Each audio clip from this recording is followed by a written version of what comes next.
Chintu Mastan Sai friends. Okay. అయితే ఈ మస్తాన్ సాయికి చింటూకి అప్పుడప్పుడు ఏవో గొడవలు అయినప్పుడు కొట్టాడో ఏదో మొత్తానికి ఆ ఫోన్ ఏదో తీసుకున్నట్టున్నాడు.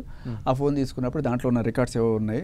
దాంట్లో చాలా లావణ్య కూడా చింటూ ఫ్రెండ్ కాబట్టి లావణ్య చింటూ కలిసి మస్తాన్ సాయిని మోసం చేద్దాము 50 లక్షలు నేను అడిగాను అని చెప్పి అంటది. మీరు ఆడియో విన్నారో లేదో. సో వీళ్ళిద్దరూ ఫ్రెండ్స్ అయిపోయి వీడిని మోసం చేద్దాం అనుకున్నప్పుడు మొత్తానికి అదేదో తెలిసి వాడిని పట్టుకొని ఏదో కొట్టడం అలాంటివి చేసి దగ్గర నుంచి ఫోన్ గుంజుకొని ఆ ఫోన్లో ఉన్న రికార్డ్స్ అన్ని వీడు ఎక్కించుకున్నాడు. అందులో కొన్ని పడాల లక్ష్మి అనేది ఉంటే నాకు అప్పుడప్పుడు వీడు ఎవిడెన్స్లు పంపిస్తుంటాడు మస్తాన్ సాయి. పంపిస్తున్నప్పుడు ఇదేదో ఉంది చూడండి మీకేమైనా పనికి వస్తుందేమో అని చెప్పి పంపించినప్పుడు మస్తాన్ సాయి పంపించిన. Okay done.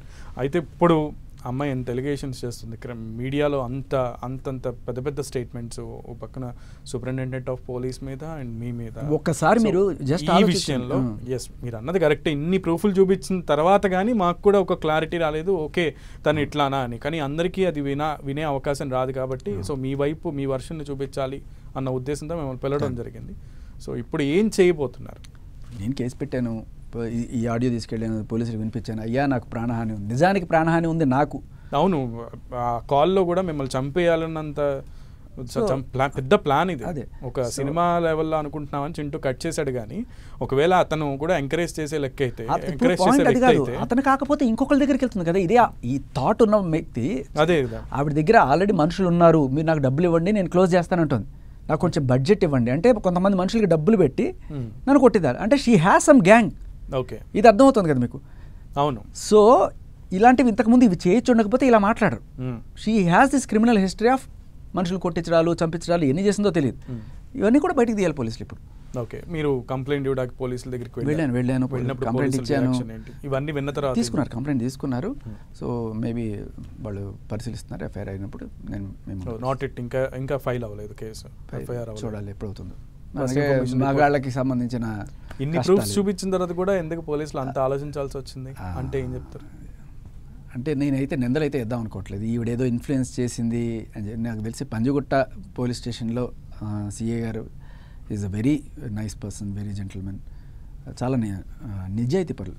నాకు అదైతే చాలా బాగా తెలుసు. అంటే అంతకుముందు మీకు గుర్తుండే ఉంటుంది, పంజగుట్ట పోలీస్ స్టేషన్ మొత్తాన్ని ట్రాన్స్ఫర్ చేశారు. తర్వాత వచ్చిన వాళ్ళందరూ కూడా అదే అంటే very very honest people. So కాకపోతే ఏంటంటే అమ్మాయి విషయం కదా అని చెప్పి కొంచెం అన్ని చేసుకొని చేస్తారు. లాస్ట్ టైం కూడా అదే అయింది. లాస్ట్ టైం మీకు ఆల్రెడీ బయట ఉన్నప్పుడు ఒకటి వినిపించాను, మీకు గుర్తుందా? అంటే ఇప్పుడు సమయభావం వల్ల బట్ ఎంత సైకోగా అమ్మాయి నన్ను చంపేస్తా, నా పెళ్ళాన్ని చంపేస్తా అని చెప్పి అన్నప్పుడు ఆ రికార్డు కూడా తీసుకెళ్ళి అట్లా అన్న అమ్మాయి మీ మీద, మీ వైఫ్ మీద ఎలిగేషన్స్ చేసింది, మీ ఫ్యామిలీ పర్సనల్ లైఫ్ మీద చాలా ఎలిగేషన్స్ చేసింది. బేసికలీ సో ఇటువంటి వాళ్ళకంటే మీరు లైట్గా కొట్టిపడేస్తున్నారా ఇవన్నీ కామన్ ఇలాంటి వాళ్ళకి? ఇప్పుడు ఏమండి నువ్వు 100 చెప్పు కానీ ఒక్క మాట ప్రూఫ్ చేయగలవా? ఒక్క ప్రూఫ్ అని చూపించింది అమ్మాయి. కానీ నన్ను ప్రూఫ్ చూపించని ఛాలెంజ్ చేసింది. నేను దమ్మున మొగాళ్ళలో వచ్చా చూపించా ప్రూఫ్. సరే నువ్వు మొగాళ్ళలో చూపించమంటే నువ్వు మొగాడు కదా, ఆడదాని ఒకప్పుడు చూపించవా ప్రూఫ్? అదే అంటున్నాను, ఆడదాని ఒక్క నోటి మాట 100 ప్రూఫ్లైనా కొట్టుకుపోతాయి. అది తెలుసు వాళ్ళకి. అయ్యో చేశారంటే నమ్మేస్తుంది ప్రపంచం. మీకు ఎస్పీకి లిటరల్గా మీరేమన్నా ఫ్రెండ్సా? లేదు, no let me ask you.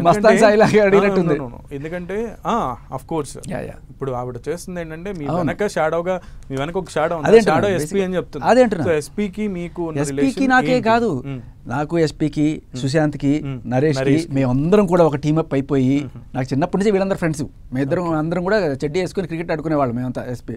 So వీళ్ళందరం కలిసిపోయి పాపం అప్పటి నుంచే ఈవిడ పుట్టిన దగ్గర నుంచే ఈవిడిని ఎలా టార్గెట్ చేయాలని చెప్పి ప్లాన్ చేసుకుంటూ ఉన్నాం. ఓకే ఓకే ఓకే అంటే ఇంత డ్రాస్టికల్ గా మీరు మాట్లాడితే అది అర్థం కాకపోతే మై పాయింట్ ఈస్ మీరు ఉంటే మీరు ఎస్పీని కలిసి ఈ రోజు దాకా ఆయన కలవలేదు, నేను ఫోన్ చేయలేదు, నేను ఆయన తెలుసు. తర్వాత ఈవిడ చెప్పిన తర్వాత నేను పేరు కూడా నాకు క్లియర్ కట్ గా ఫుల్ పేరు తెలియదు, ఏదో ఒక ఎస్పీ అని తెలుసు, కాకినాడ అని తెలుసు.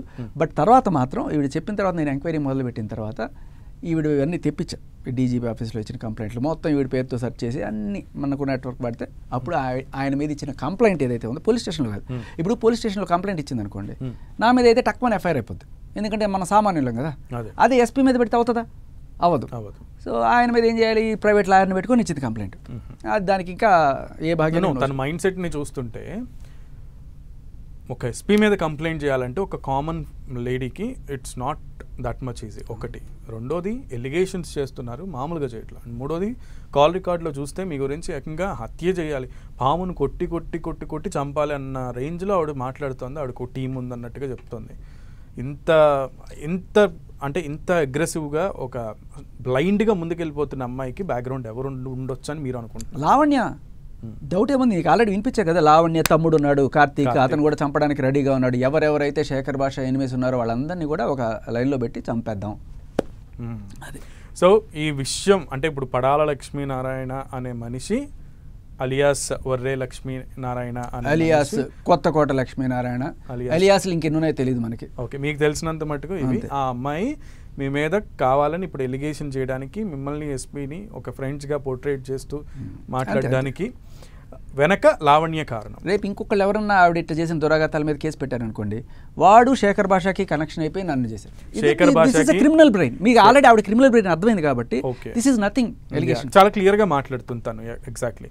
సో ఇప్పుడు మీకు బై మిస్టేక్ లేదంటే మీకు ఇంటెన్షనల్గా ఏదైనా గాయమైన లేదు ఏదైనా జరిగిన ఎవరు కారణం అని మీరు అంటారు? లావణ్య. Thank you. నాకు నిజంగా పోలీసుల నుంచి ఎఫ్ఐఆర్ కాకపోయినా కూడా నేను ఎందుకు మీడియాకి పరిగెత్తుకొని వస్తానంటే, అట్లీస్ట్ నా మీద రేపు ఏదన్నా జరిగితే వీళ్ళ వల్ల జరిగింది అనే ఒక భయం అయితే ఎస్, దానివల్ల నాకు కొంత కవర్ లభిస్తుంది. So I hope you all understand. Lavanya వాళ్ళ తమ్ముడు కార్తీక్ నన్ను కొట్టడానికి సిద్ధంగా ఉన్నాడు. అండ్ చింటూతో డిస్కస్ చేసిన చింటూ అంత వైల్డ్గా అయితే రియాక్ట్ అవ్వలేదు చంపాలని. బట్ లావణ్య అండ్ వాళ్ళ తమ్ముడు కార్తీక్ అండ్ లక్ష్మీ పడాల వీళ్ళు చాలా క్లియర్గా నన్ను మాటేసి చంపడానికి చింటూని వాడారు, కానీ చింటూ ఒప్పుకోలేదు. ఈ పాటికి ఇంకెంతమందిని వాడారో ఇదే క్రమంలో నన్ను అక్కడ కూడా కొట్టించడానికి ఎవరినెవరిని పెట్టి కొట్టించారో ఆ ఒక పర్టికులర్ ఆఫీస్లో నేను కిందకి దిగుతుంటే నేను వారం రోజులు హాస్పిటలైజ్ కూడా వచ్చాను. సో అప్పుడు కొట్టించారు, వీడు ఇంకా తగ్గట్లేదు, ఇప్పుడు చంపించేద్దాం.